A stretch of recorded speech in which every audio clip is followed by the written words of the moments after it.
The Mutual Broadcasting System, in cooperation with Family Theater Incorporated, presents God and a Red Scooter, starring Robert Mitchum and Susan Peters.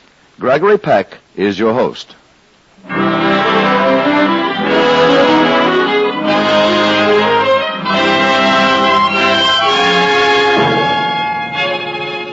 More things are wrought by prayer than this world dreams of.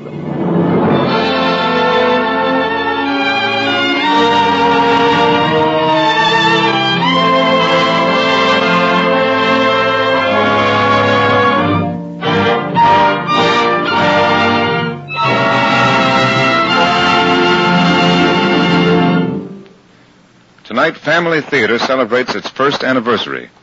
As host of the birthday program, I want to say a sincere thanks to our radio audience on behalf of all associated with Family Theater. A sincere thanks to you for the wonderful response you've given to the program during the past year. Your letters have been a real encouragement to all who have helped in making these broadcasts possible. And they are possible because so many of us believe in the principles of Family Theater. We believe in the need for trust and faith in God, which must be part of our everyday living if we are to find the meaning and the true purpose of life. We believe that today there is a great need to strengthen family life in America, because only a vigorous, wholesome, and moral home life will keep our American way of life. And we are convinced that the daily practice of family prayer is the surest way to family peace, the surest way to happiness and understanding in our home. These are the simple convictions of Family Theater, the convictions so many of us share because we know that a prayerful home is a happy home.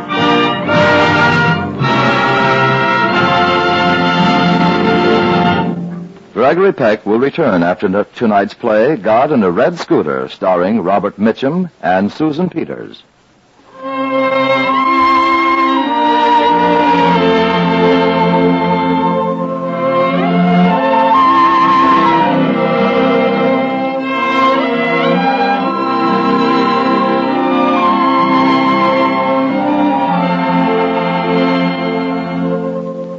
Sleep is beautiful.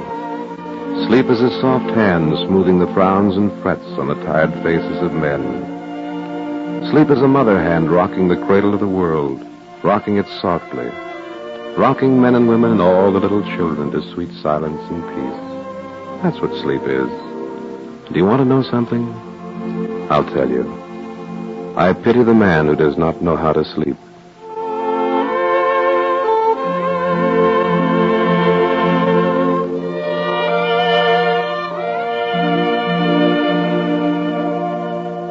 Consider little Eddie, 5 years old. I love little children like Eddie. Eddie knows how to sleep. Before he went to bed tonight, he was having a talk all by himself down there in the garden. This is the way he spoke this afternoon as he sat dropping pebbles into a milk bottle. And you know what I said, God? You know what I said to Daddy? I said, God did hear me. That's what I said.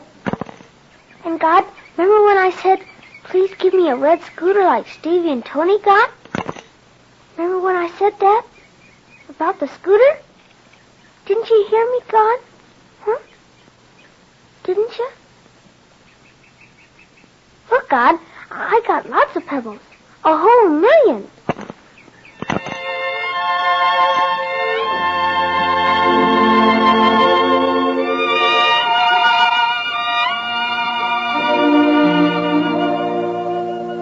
See what I mean? See why I love little children like Eddie? He wanted a red scooter. He went to sleep dreaming of a red scooter. And did he get the scooter? Well, I shall have to tell you the whole story. In the manner of speaking, the story begins with grapes. Jeannie, come here a minute. From this hill, you get a pretty good idea how it looks. Oh, the vines are beautiful, Ed. Nice dark green. Here, let me hold Eddie for you. Be careful of his back, Ed. He's so wiggly. I got him. Is that all land all the way to the road? Straight, clean to Route 99. That's 26 acres of good grapewood, Jeannie. Don't it make you feel kind of glad just to look at it? Oh, yes. It almost makes you want to laugh and cry in the same breath, Ed. Standing here like this and looking down on our own land. Our very own vineyard. Oh, it's nice to own something, Ed. Yeah. Cost me a lot of jack, too. But it's worth it. When will the grapes be growing, Ed? Oh, 3 years. Takes at least 3 years. Oh, it seems so long to wait. I mean, you'd think they'd just pop out. Oh, not grapes, Jeannie. You got to build up grapes. You got to work a vineyard. Then after 3 years, you know what it's going to be like down there? What? They're going to be out there on the wire trellises, those grapes. They're going to be hanging thick and heavy near the redwood stakes. When the harvest comes, we're going to be packing in, over 200 tons of the best red emperors in California. Gosh, 200 tons from only 26 acres? Yep. Oh, it's almost like a miracle, Ed. Even little Ed knows a good vineyard when he sees one. Just think, Eddie'll be 3 years old when we start picking our grapes. Yeah. And he'll be walking. Yeah, it takes time for kids and grapes to grow.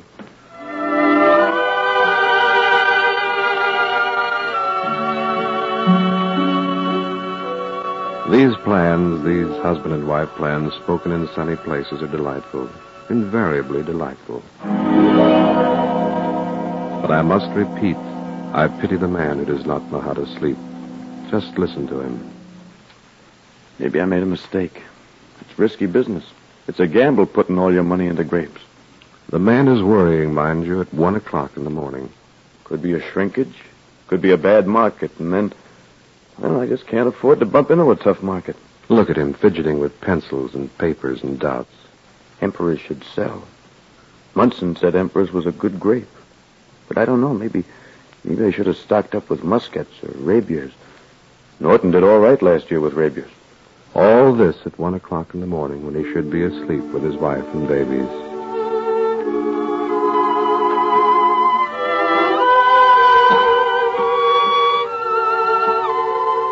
You'd think the gentleman might allow himself the gentle privilege of getting tired.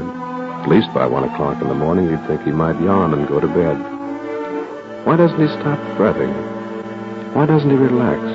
Poor fellow, I pity the man who does not know how to sleep.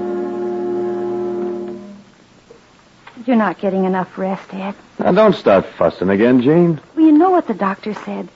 All this worrying will only make you... Worrying happens to be part of a grape deal. Besides, a fellow's got a right to get excited over his first harvest. We're picking in 3 weeks. But you're losing weight. You're not sleeping and... Well, what's eating you anyway, Jeannie? Oh, Eddie, we do have so much. A house and babies and... Go ahead. What are you trying to say? Well, if anything ever happened to you... grapes aren't everything, Eddie. Not if you're going to keep losing your health and everything. That's what's worrying you? Yes. Look, Jeannie, I'm trying to figure this out. Maybe 15, 20 years from now, we'll want to take it easy. We'll want a better house than this. And the kids, well, we got to get an education, college. Every kid we have goes to college. And then, maybe someday, you and me will take a trip, Jeannie. All the way to Holland, maybe. You always said you'd like to see kids in wooden shoes. It's so nice to hear you talk like that, Ed. All right. That's the picture. Now, do you know what's painting that picture? What? Grapes.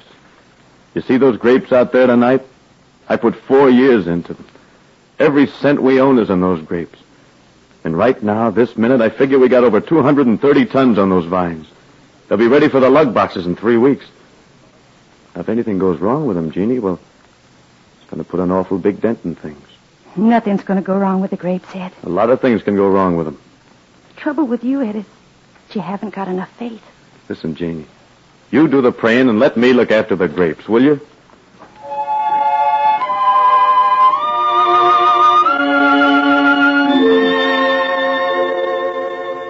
Well, that's the way it is with some people. Their heads are forever spinning plans and projects. Their heads go whirling with tremendous worries about tomorrow, then the next day, and the next day. They're forever building barns and castles at 1 o'clock in the morning when they should be asleep. You'd think Edward might have a little more confidence in me. You'd think he'd stop worrying for the space of a quiet sleep and let me look after the grapes.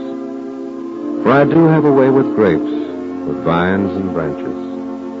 Understand me, I'm not against plans and projects. I find no fault with the sweat on a man's brow. For labor's a magnificent and courageous thing. I'm talking rather about something that is more courageous than labor. I'm talking about relaxation, about confidence and trust and faith in me.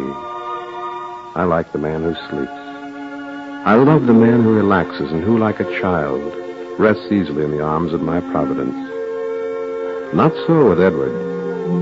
Edward is too full of plans, as if the plans of men were merely the plans of men. Listen to him. Sure, I'm ready to start, Campbell. My grapes can't wait. Where are those pickers you promised me? Coming up the valley as fast as we can, Ed. Don't blow your top, man. You got enough pickers for me? All you need. Only give me time. How soon do you figure to make it? We'll be cutting your vines by the 17th. I'll guarantee that. Okay, only make it fast. Fast as I can.